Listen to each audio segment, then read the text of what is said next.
Olá! Quando o assunto é violência contra a mulher, precisamos levar em consideração aspectos históricos e culturais.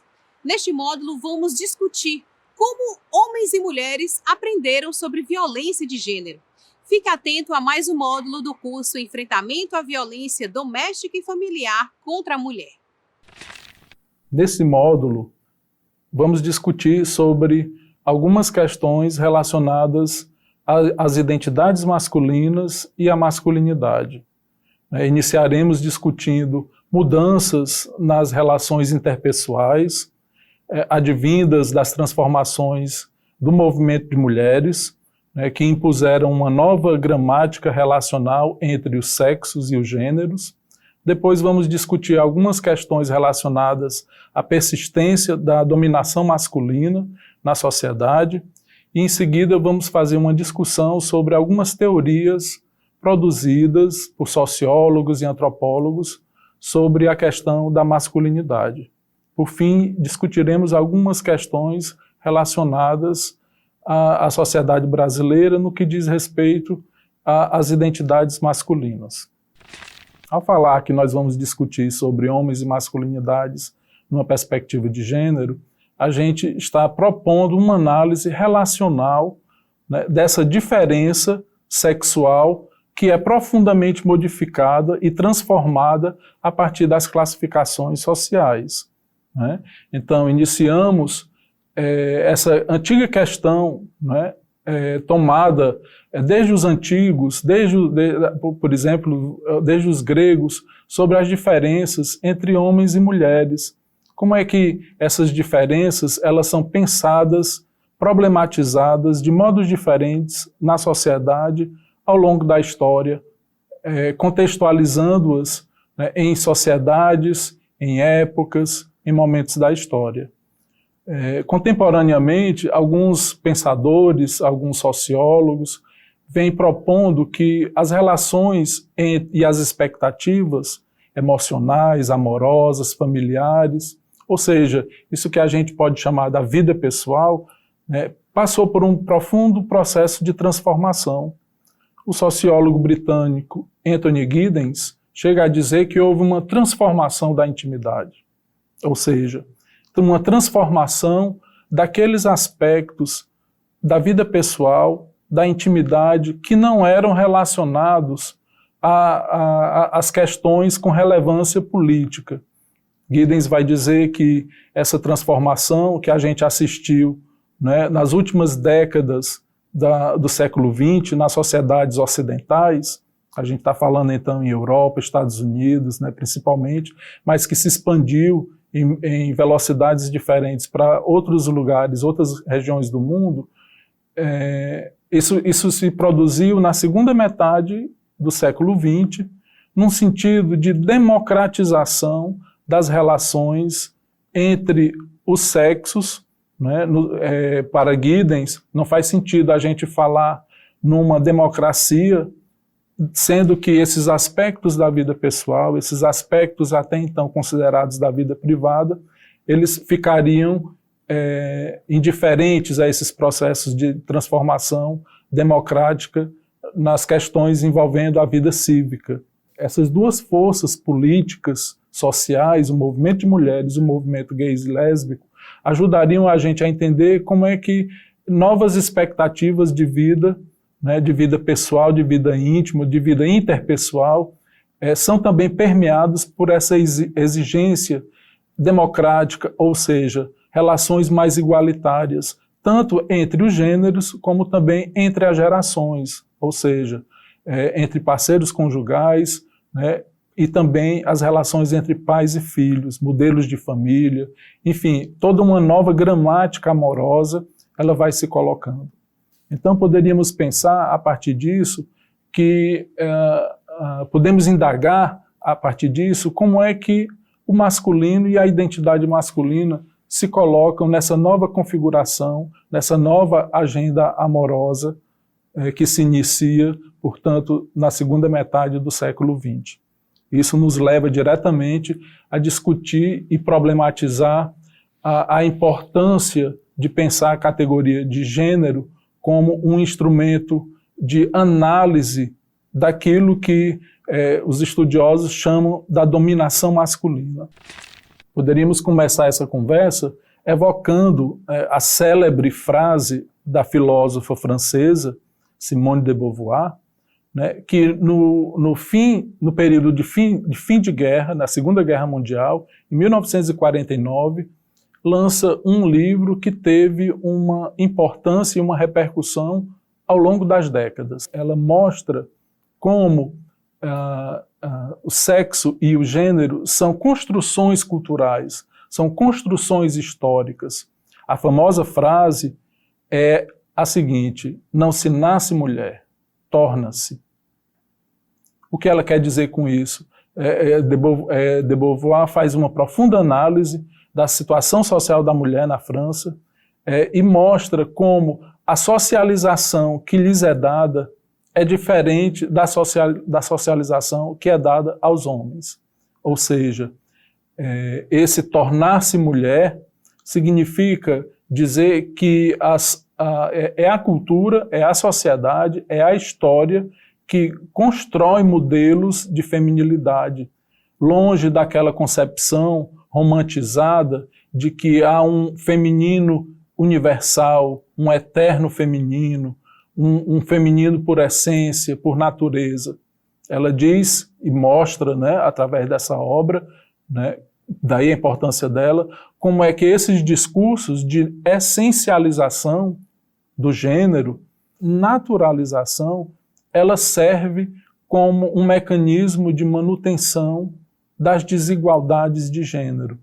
Ou seja, ela apenas consolida uma forma de socializar meninas e mulheres de uma maneira diferente, binária e hierárquica em relação às experiências de socialização de meninos e meninas. Outro autor que nos ajuda a pensar os processos de socialização diferenciais, binários e hierárquicos, na forma como meninos e meninas são criados, é Pierre Bourdieu. Pierre Bourdieu, um sociólogo e antropólogo francês, em que uma das suas pesquisas trabalhou com uma sociedade de camponeses chamada Sociedade Kabila, no norte da Argélia, e a partir das formas de pensamento, de organização do mundo social daquela sociedade, Bourdieu tentou mostrar mecanismos através dos quais se perpetuam esquemas arcaicos de distribuição de papéis masculinos e femininos. Bourdieu mostra que um desafio para nós é pensar como é que, a despeito de todas as transformações nos costumes das sociedades ocidentais, no sentido que a gente já apontou no início dessa fala, né, no sentido de uma democracia emocional, de transformações das relações entre homens e mulheres, adultos e crianças, numa direção mais igualitária, como pensar o enigma da persistência de esquemas arcaicos, hierárquicos, em que o centro do universo, o centro da organização social, ainda permanece com a prerrogativa do masculino. Ou seja, como é que as sociedades elas reproduzem esses esquemas de divisão social amparados na divisão sexual. Ou seja, como é que o corpo de homens e mulheres, né, as diferenças sexuais entre eles, serve como modelo para pensar outras dimensões da vida social. Ou, por exemplo, o público e o privado, o dentro e o fora, a noite e o dia, o inverno e o verão, a caça e o trabalho doméstico, a casa e a rua, o quente e o frio, o duro e o mole, o em cima e o embaixo, o seco e o molhado. Essas classificações de organização do mundo, elas se amparam na divisão entre os sexos. É como que a mulher coubesse sempre essa parte, vamos dizer, negativa, e ao homem fosse conferido o papel de eixo de construção do mundo. Então, nesse sentido, seria muito difícil, diz Bourdieu, a gente pensar uma transformação desse inconsciente androcêntrico, porque esse trabalho de incorporação desses esquemas de pensamento, dessas formas de sensibilidade, né, desses julgamentos de valor, eles estão incorporados, vamos utilizar a palavra incorporado no sentido forte, tornado o corpo somatizado, né? Então, Bourdieu mostra que o trabalho de fazer-se homem, fazer-se mulher, é um trabalho psicossomático, no sentido de que envolve a construção de corpo e de pensamento, né? Então, o que é um trabalho que ele é inconsciente, ele escapa ao julgamento dos indivíduos. Então, nesse sentido, a gente teria uma chave para pensar aquilo que Bourdieu chamou de a dominação masculina. A dominação masculina, portanto, ela parece natural, porque ela está baseada nessa organização do universo, né? Assim como o dia e a noite, o dentro e o fora, né? E outros binarismos que parecem confirmar a dominação masculina como algo que dá solidez e estrutura à sociedade. Desde a antiguidade, ao longo dos séculos, as mulheres vêm ocupando um lugar do polo negativo da relação social, vêm sendo invisibilizadas, vêm sendo excluídas das esferas da vida cívica, do pensamento, da produção filosófica, da produção científica, até mesmo da produção literária, né? A conquista de direitos ainda é muito recente. Então, tudo isso mostra que os fundamentos da dominação masculina, que são o controle do corpo da mulher, da sua fecundidade,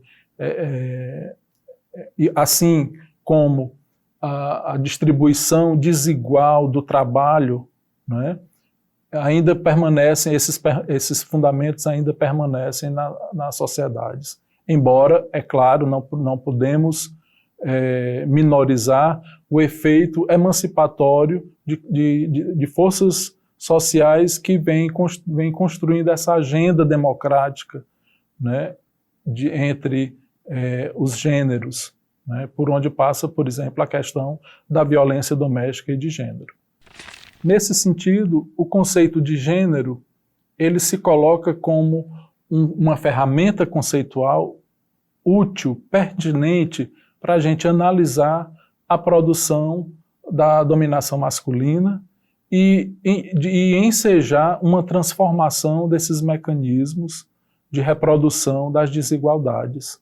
Portanto, o conceito de gênero mostra-se pertinente para pensar as transformações da masculinidade na medida em que a diferença sexual ela é pensada como fruto de processos tecnológicos no sentido que Teresa de Lauretis, né, uma teórica feminista, dá ao termo, ou seja, o gênero ele é uma construção, né, como vimos com Rubin e Scott. Sendo assim, também o masculino é construção, também o masculino precisa ser discutido, tematizado, também a dominação masculina passa a ser problematizada, né?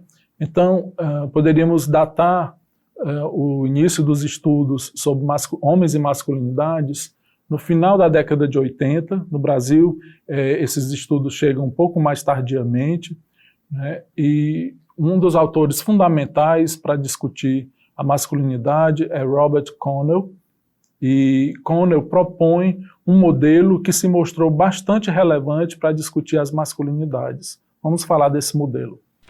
Poderíamos definir a masculinidade como uma performance para a qual os homens são socialmente condicionados. Essa é a definição do Boller, e que é convergente à perspectiva do Connell. Connell propõe um modelo de análise da masculinidade a partir do conceito de masculinidade hegemônica. Ao falar de masculinidade hegemônica, Connell está dizendo que, primeiro, a masculinidade ela não é dada, não é natural, ela é produzida. Segundo, que ela é disputada, ou seja, há aí disputa de poder e agência de sujeitos. Terceiro, que ela não é una, ela não é homogênea, né? Há uma variedade de posturas, de modelos, né, associados, vinculados à produção de identidades masculinas. Esse modelo ele se mostrou pertinente para mostrar como o modelo de masculinidade hegemônica, ele, de certo modo, perpetua, né, a dominação masculina e, ao mesmo tempo, introduz tensões dentro do campo da masculinidade, porque, utilizando um diálogo, né, com Michael Kimmel, né, que também utiliza esse conceito de masculinidade hegemônica, Kimmel diz que, ao falar sobre masculinidade hegemônica, imediatamente a gente está falando de masculinidade subalterna. Então, esse quadro teórico ele ajuda a gente a entender, a pluralizar, né, a discussão sobre masculinidade. Por isso que a gente não pode falar masculinidade, a gente tem que falar masculinidades, né? Da mesma forma que a antropóloga Gayle Rubin criou um modelo teórico para pensar as hierarquias sexuais, poderíamos também pensar hierarquias relacionadas ao masculino. No topo da hierarquia apareceriam aqueles modelos do macho viril, né? E na base dessa hierarquia apareceriam aqueles homens, né, associados a uma despossessão e a uma passividade. Para concluir, evoco a proposta de Bell Hooks, uma autora feminista, negra, norte-americana, no seu livro O Feminismo é para Todos, em que ela propõe esse processo de recriação das relações entre meninos e meninas, homens e mulheres, que seja dispensado aos homens uma educação feminista. Essa é uma questão super interessante para mães de meninos e meninas, no sentido de construir uma cultura de paz a partir de mecanismos de educação e de socialização não mais permeados pela lógica da dominação masculina, né? E oferecer aos meninos e futuros homens outras possibilidades de viverem e construírem suas identidades enquanto homens, que não seja tomando como modelo o modelo da masculinidade hegemônica. Seria dessa forma que seria possível, né, segundo Hooks, a construção de uma aliança rumo a uma cultura de paz. Esperamos ter trazido alguns conceitos e reflexões que se revelem úteis para a compreensão das relações entre masculinidades e identidades masculinas no Brasil e suas relações com expressões de violência, especificamente com a violência doméstica. Novas leituras vocês poderão encontrar no texto, que consta no fascículo. Os autores e autoras que foram citadas aqui nessa fala encontram-se referidos lá no texto, e espero que vocês acompanhem animadamente os novos módulos do curso. Você pode acessar todo o conteúdo no ambiente virtual de aprendizagem pelo link cursos.fdr.org.br. Obrigada pela sua atenção e até a próxima!